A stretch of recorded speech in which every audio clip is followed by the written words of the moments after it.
Mustangs, welcome back to another episode of The Spill. It's Monday, March 18th, 2019. I'm your host, Riley Green, and I'm here with Kristen Anderson. In this shorter version of The Spill, we will be reporting on the Dutch shooting and new information on a crash. Stay tuned for the latest.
In world news, the Dutch police are investigating a shooting in the Netherlands they say is an act of terrorism. The act happened very early this morning for them, which is yesterday for us, and shocked the people of the nation. It happened at around 1 p.m. on a train, and the city police said on Twitter that multiple people have been injured as a result of the shooting in the tram in a residential neighborhood, not giving any real details on how many people were hurt in the incident. By 12 p.m. today, which is around 7 a.m. for us, the suspect has not been caught, and the Prime Minister spoke out and called the situation very worrying. The country's counter-terror coordinator said in a crisis team was meeting to discuss the situation. Heavily armed officers stormed the scene after the attack looking for the suspect. The country, much like others, doesn't take lightly to terrorism, and they are trying to find the suspect even now. And they're saying that there could have been more than one shooter. For our top story today, data retrieved from the black boxes of the crashed Ethiopian Airlines flight ET302 shows clear similarities to Indonesia's crashed Lion Air Flight 610. Both involved Boeing's 737 MAX 8 plane model, with the Indonesian crash occurring in October of 2018 and Ethiopia's just last week. According to findings, the similarities involve pilots struggling to maintain control of the craft, with planes rapidly ascending and descending. Further information will be released within a month. That's all for your news today. Now for your school announcements.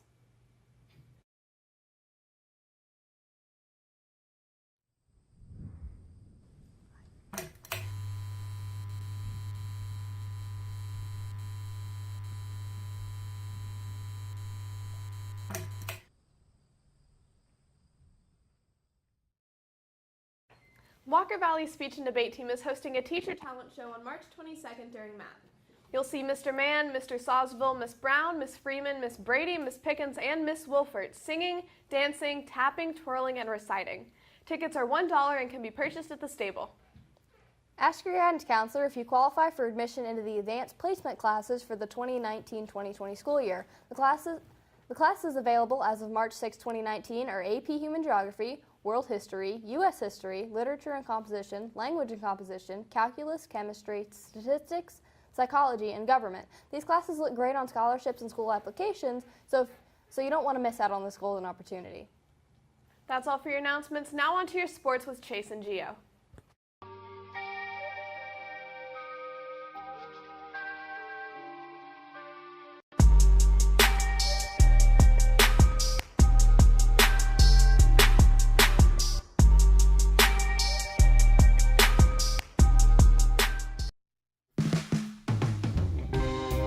A few days ago, I went to do an interview with a local band here in Cleveland. That band's name is Guitar Fight. Guitar Fight is a great band with great people.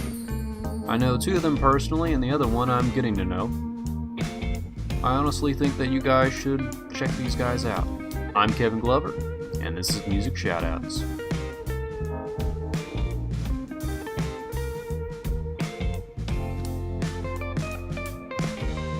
Hello everybody, welcome back to Music Shoutouts. This is Guitar Fight. Hey, I need all of you to say your names for the camera. Here you go. All right, I'm Isaiah. I play drums. I'm Caleb. I play guitar. And I'm Ryan, and I play bass. All right, my first question is, how did you guys meet? You guys had to have met somewhere to form the band Guitar Fight. When did that happen, and how did you guys go about it? I think we definitely met at the old Big Dub. Yeah? The Big Dub, huh? Yeah, Walker Valley. We met at Walker Valley. Me and Ryan just became friends because he was my tenor buddy on the quad line, so in marching band. And then Ryan was friends with Isaiah, and good parenting kind of bit the dust. And I was just looking for a new band, and I was like, hey guys, you care if I join this band? And yeah, that's kind of how it started. And that was like in the summer of last year. What have you guys been doing right now? What are you guys preparing for? I've noticed that you guys have been practicing a lot. So, do you have a few gigs set up? Yeah, actually, we have quite a bit of shows coming up, I think. We have one tonight, actually, one this Saturday, next Saturday, and so forth. We're basically booked up until summer because in summer we're going to go on our first tour, and that's kind of our next big milestone that we're just prepping for. So all of our work and effort is just going into saving up enough money and being prepared for that. So yeah. So when you guys say you're going on tour, is that because you guys have gotten signed? Is that, or is that something else? It's a part of it. As in, like, now that we are signed, the tour is going to be so much easier to book. There's going to be a lot more people coming out to shows because they're going to help us advertise. They're making us T-shirts and records and cassettes and all sorts of cool stuff. But we were going to do the tour regardless. But now it's just like a big bonus that we're signed. It's going to make the tour a lot more pleasant. So that's cool. When did you guys get signed? We got signed the 9th, which is like, hold up, what is today? Like 4 days ago? 5 days ago. We got signed 5 days ago to Third Row Records. They're awesome people. They signed a bunch of other super cool DIY punk bands that we are fans of. So it's really exciting. Lots of big stuff going to happen. Yeah. All right. Well, I knew that a lot of people probably didn't know that since that's so new. And I wanted people to know that you guys are getting to be professional or are professional. Working on it. Okay. I haven't heard from you, Ryan.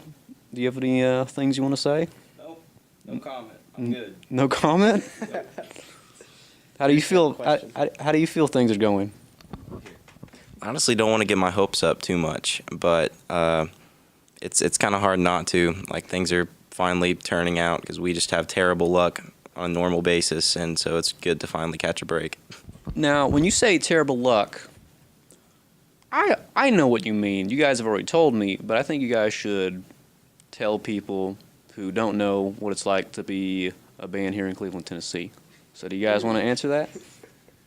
Yeah, I'll go for it. Okay, so basically it's just, I mean, Cleveland is just, I mean, it's not the best music scene in the world, and honestly, it's on the come up right now, and it's mostly because of all these locals that have just like stepped up and just like came into the scene, and like all the people at Walker Valley that are like coming to our shows and stuff here. Like, big shout out to all those guys. Like, that's so awesome. That, I mean, honestly, we couldn't do it without them. You know what I'm saying?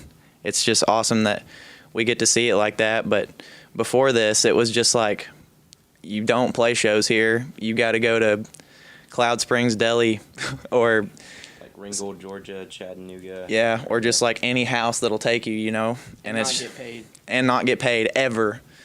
And it's just, it's really hard to keep it going because you just have to pay so much out of pocket when you're just like DIY and you don't really know how to do shirts or anything like that to make money.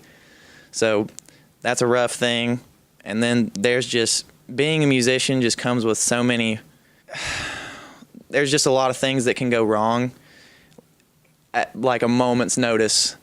So, I mean, everything could be fine on stage, and then you go to the next song, and then you just sound like trash. Because that's usually what happens to us at our shows. And then we're just like looking at each other through the whole song, and we're like, man, this sounds bad, but we just keep going. But yeah, it's just stuff like that. It's just inconveniences, but we just keep going because we love it, you know. And another big shout out to all the people that support us, because that's just awesome. It's the same way with AV. If like one thing's unplugged or you don't have the battery to something, everything's ruined. Like especially with live streams. But yeah, so I understand what you're saying. All right. Well, thank you. I want to see you guys play now.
What's up, Mustangs? I'm Chase, and I'm here with my co-host Gio. We are here today to give you your daily sports news. Andre Drummond has now eclipsed 1,000 points, 1,000 rebounds, 100 blocks, and 100 steals in the same season for the fourth time in his career. Zion Williamson became the sixth freshman to win ACC Tournament MVP honors, scoring 21 points to lead Duke past FSU in Saturday's conference title game. Odell Beckham Jr. was traded to the Cleveland Browns in return for the Giants to get a first-round pick for the 2019 draft. Walker Valley boys play against Grace Academy tomorrow night. Good luck, boys. That's all for our show today. Like us on Facebook and follow us on Twitter.